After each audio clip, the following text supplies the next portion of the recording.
put to wrapping and fermenting and selling to the BGA, and that's all I plan to do with the grass. Now we are going to end up with some grass bales when we cut the clover fields, because the edge of the field sometimes we clip a section of grass and end up producing a grass bale instead of a clover bale, but those are still getting fermented and sold. With the clover hay, as I've said, we learnt today, or we learnt this week, we started last week, that you cut clover to create clover windrow, and then you ted clover windrow to make semi-dry clover, and then you ted it again to make clover hay. So clover hay is not a timed drying, it's you have to ted it multiple times, and I presume if I wasn't using seasons I would have to ted it maybe once in order to turn it into hay, clover hay. But that's similar to grass in base game. You ted it, you and it you ted it, it turns into hay. So all we had to do was, if something requires multiple runs with the tedder, you need to turn the tractor off, get out of it, get back in it, turn it back on again, and I think that resets the tedder so that you can do it all again. Or you know, if that doesn't work, disconnect the tedder, reattach the head tedder, and eventually you'll get to a state where you can just drive over the field again and get the second stage of tedding.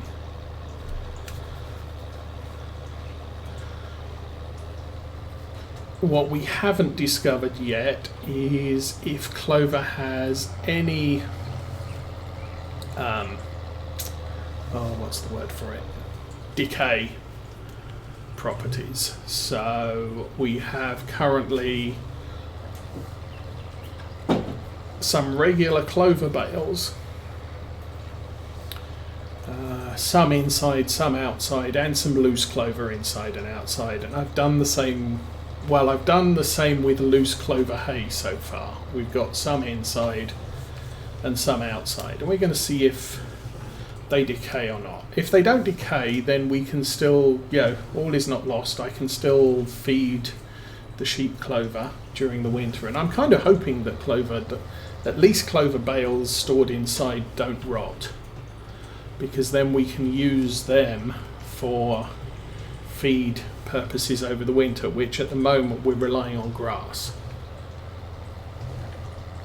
and that's grass cut with a loading wagon, hauled behind and just topping up the trough as needed, or if the trough's actually working with the grass in the field, then just auto reloaded, because seasons and stuff, whatever it's called, the automatic replenishment of the feed trough with grass, because that's how it's supposed to work. If there's grass in the field, the sheep will eat it, or cows, or whatever. So reverse back here, and this just a little bit offset to the right, I think. And we won't match it all the way because the arm's on the side. And we'll demolish the stack we've already placed. Okay, we'll unload that.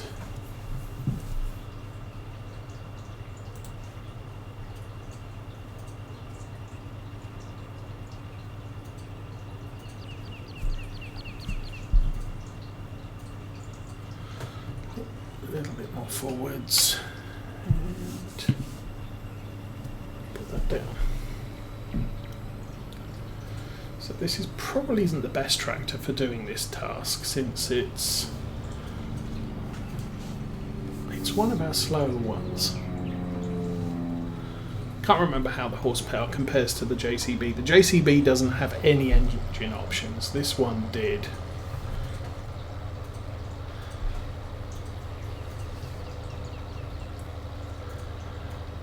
But the JCB has the high-speed gearbox, which may not equate to a hauling gearbox. It may suffer more from hills than this tractor does.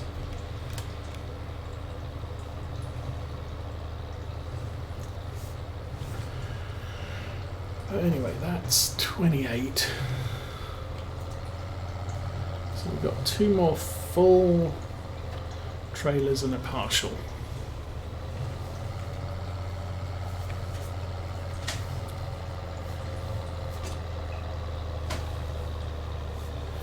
As I said, we won't be able to find out about Clover decaying.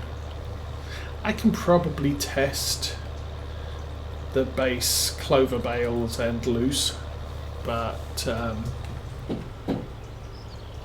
as far as rain is concerned, we don't have rain until late summer. At least forecast rain until late summer. It may end up raining within the next few days and the forecaster got it wrong, or it may not rain in late summer because the forecaster got it wrong, or whatever. But we'll see what happens.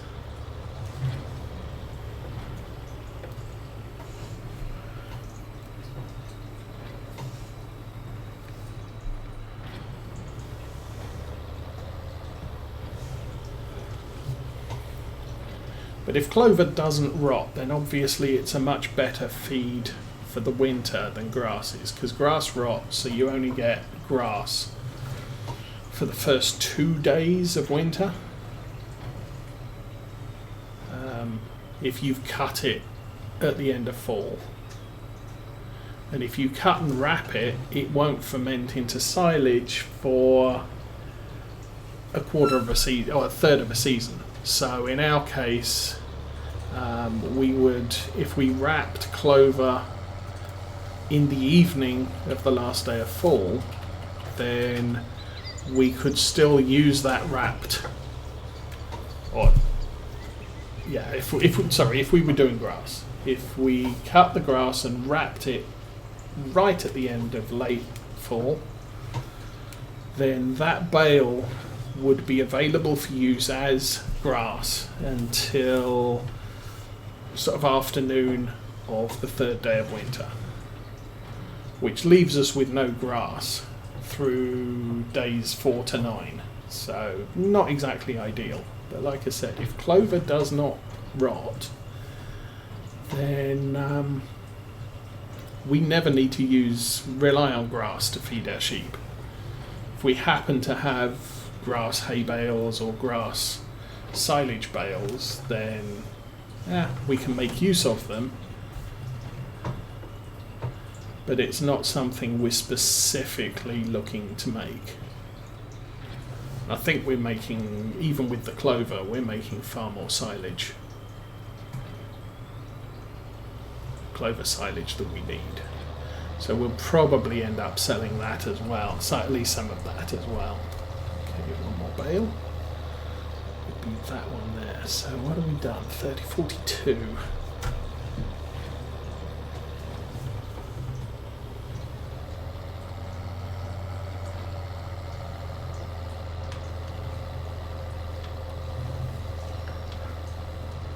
Oh, that's the exhaust pipe on the front of the tractor. I thought I had 2 beacons on it. I was getting confused.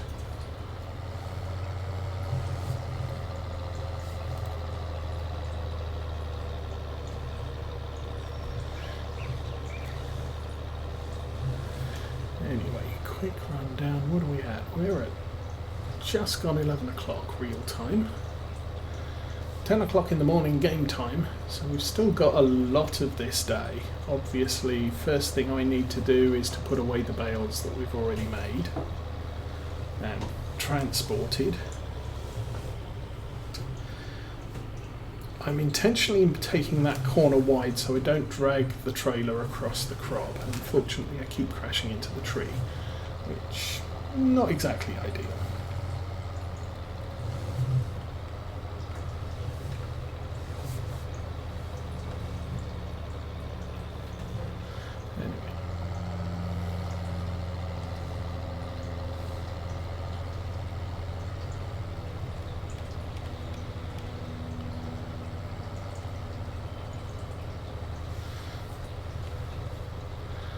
We haven't done any logging since year 1 on this, although, to be frank, I don't think I'm ever going to need to do logging on this because we are making more than enough money with all of the tasks we're currently doing. Okay.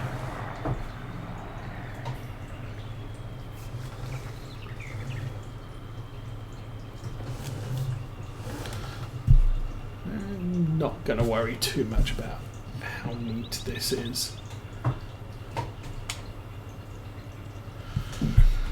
So one thing I wanted to know.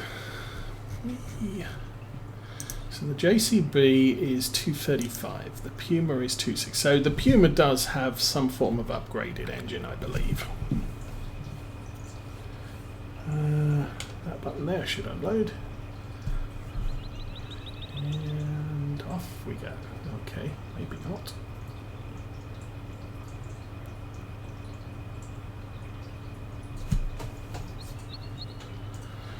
And fold it back up again.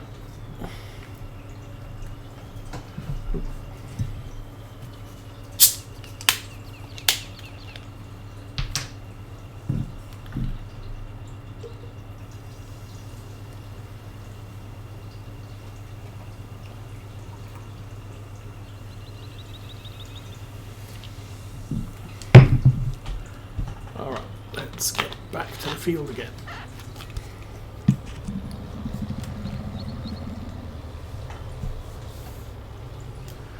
And I think this thing's going to need cleaned as well, so problem is the route to the entrance is going to be blocked with bales. Probably leave this down the back next to the silage bunker and we'll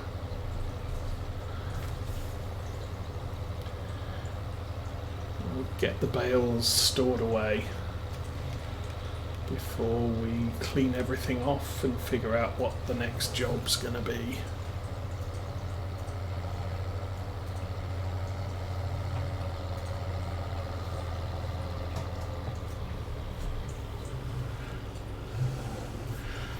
But that's the thing, unless we do contracts, we're really not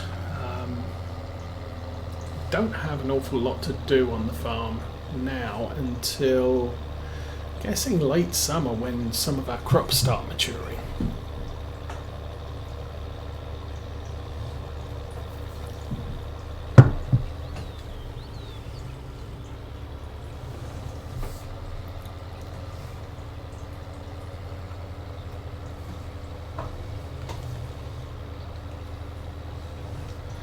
Points along this pathway, I really didn't leave a lot of room between the headland and the path. Okay, we are back. So unfold that. I did want to check. We've done 30 missions. I think the mission achievements 100, and we haven't done that. We did 50 on Ungertheim before I completely lost everything because my hard drive blew up. So we lost that progress, and I kind of decided, well, maybe what we'll do is we'll do the 100 mission achievement on this playthrough. And that is going to be easier because the farming agency edition of this map includes contracts on pretty much every field, which the original map by Oxygen David does not include.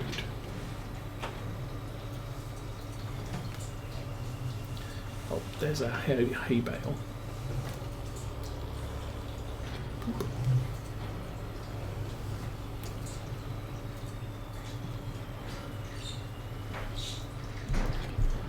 There's not many at the top here. So we are nearly... We've just got the bales down at the entrance to the field to get cleared.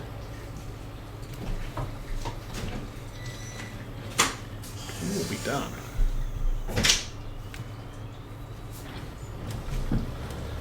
That's 10. 4 more for this run. Let's do these 4. And 4, 5, 6, 7, 8. And 8 to go after that.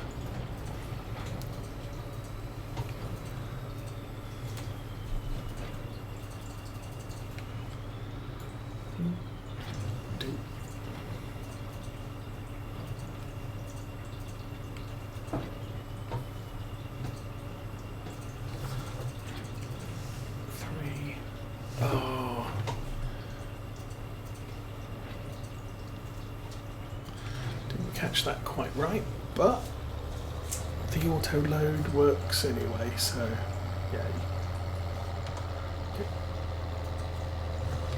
Fold that up. Yeah, for some reason there's this dirt area here between these three fields, but there's no way to get to that point without driving across one of the fields, which is why we needed to create this pathway. So that we can avoid driving on the crop, because driving on the crop is far more severe on the farming agency map than it is on the base game map. Unless you turn off crop destruction. And not doing that. Now of course what I could do is do the whole soil compaction mod as well, which would mean if you drive over a field with a vehicle more than 6 tons, you have to plough the field. And he made that turn, and he killed some crop, yes. Oh well. It is what it is. Hopefully that's not too significant.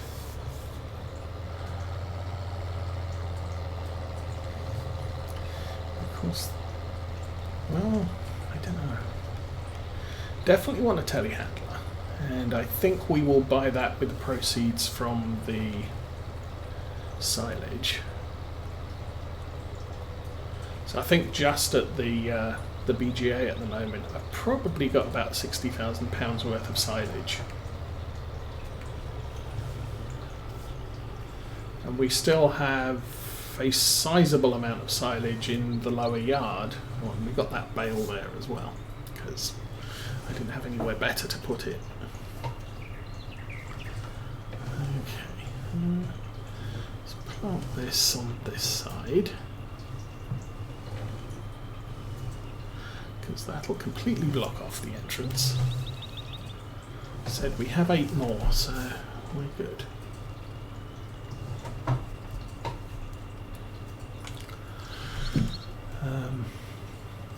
Yeah, with the telehandler, I think a telehandler is going to be a little bit more useful running around feeding the sheep. I don't intend to have the JCB doing a lot of front loader work. It's just convenient to have a front loader on at least one of the tractors, and that tractor has the 4-wheel steering.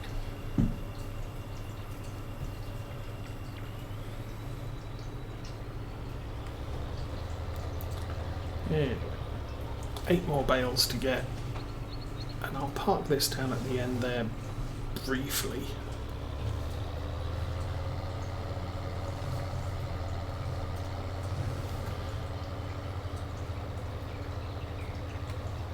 Might leave this trailer on that wall by the seed shed.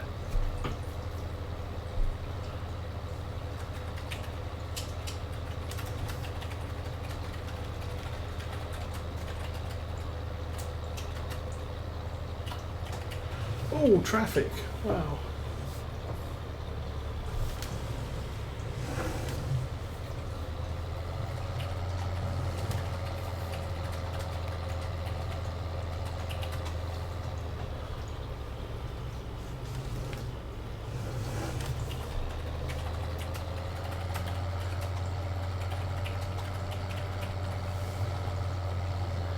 Yeah, I did take, when looking at another alternative for a sort of carting tractor, I did look at New Holland, but it was going to have to be a T7, I think. The T6 is just a little bit too light.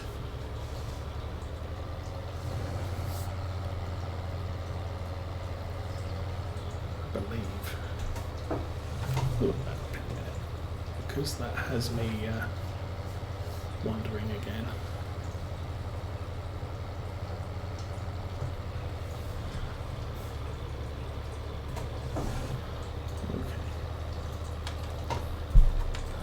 That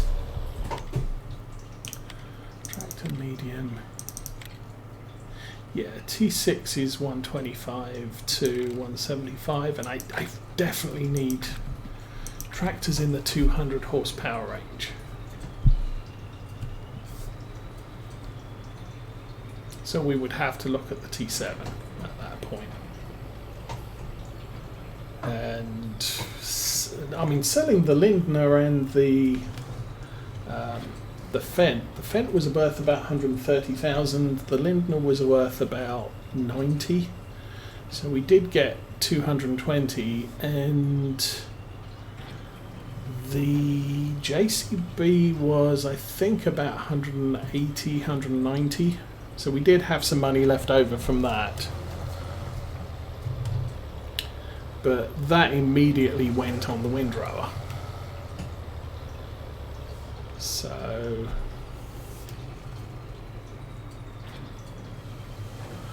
not exactly. We spent, yeah, obviously we spent more than the value of both tractors on the JCB and the windrower.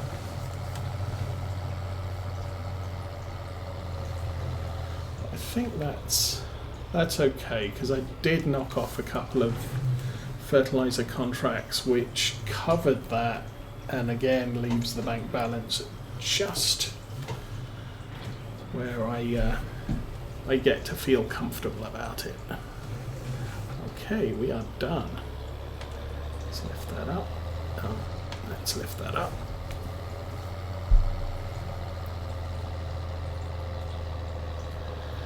So we are done over here. I'm glad we've got that field cleared. So, because it's Clover, we don't need to add any nitrogen because we over nitrogenated the fields.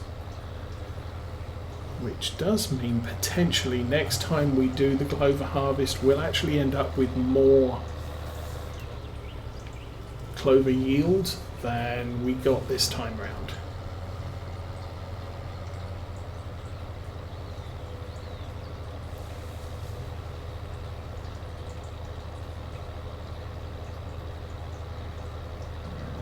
We'll look at that when we get back to the yard.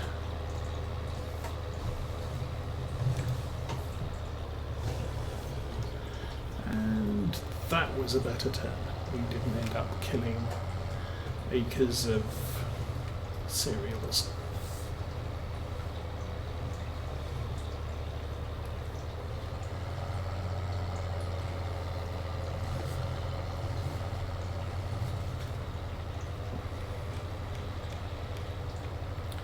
I've pretty much got this tractor permanently set up with a weight on the front, wheel weights on the back.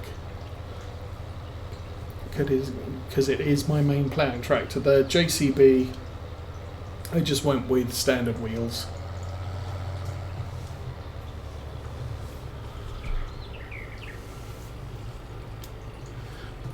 JCB doesn't actually have a lot of wheel options. It's either standard, Trelleborg, or standard. No.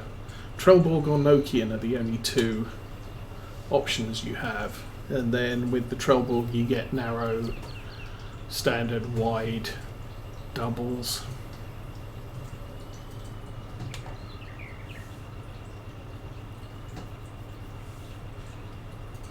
Loading.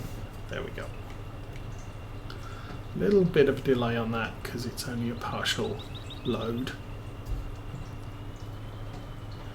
There we go. Drop that down. Try not to take down the shed. I still need to do something with... I think these are all pallets of fertilizer. I haven't put them back under the shelter yet. And then I drove between them a few times, which is why they're all over the place. Anyway, let's go get the JCB and put those hay bales away.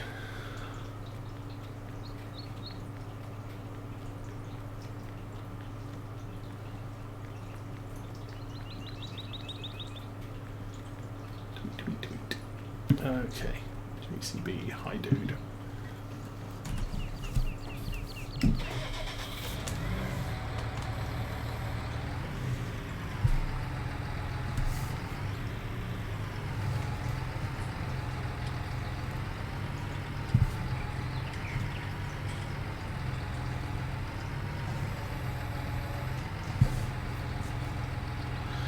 So eventually this job will be done by a telehandler.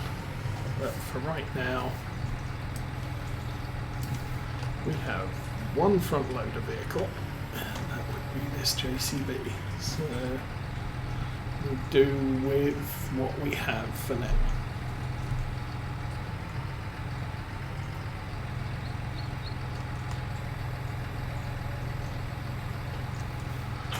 That down. Mommy,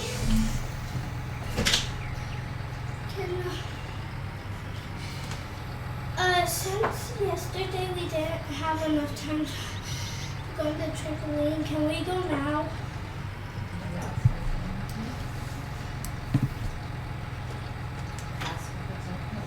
Okay. Where's the parent out? Just the kids. Okay.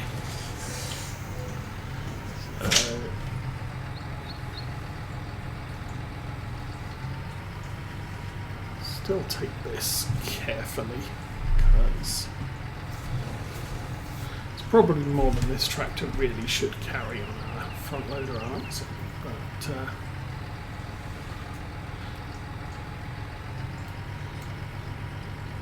and I really don't want the shenanigans I had moving the hay bales from this corner over.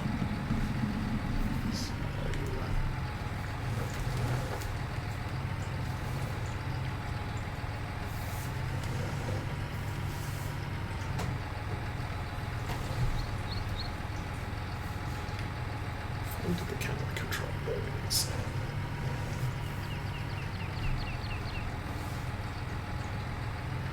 Drive.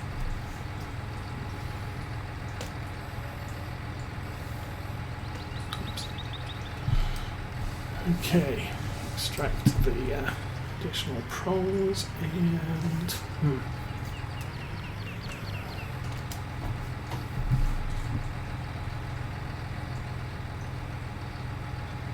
okay.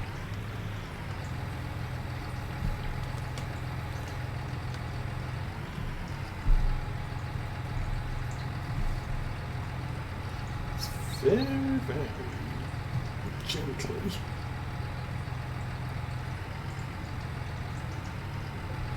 Okay, let's not do that.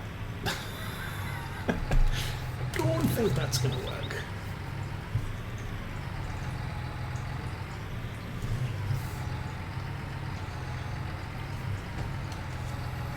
Probably want that upright to make clear that turn.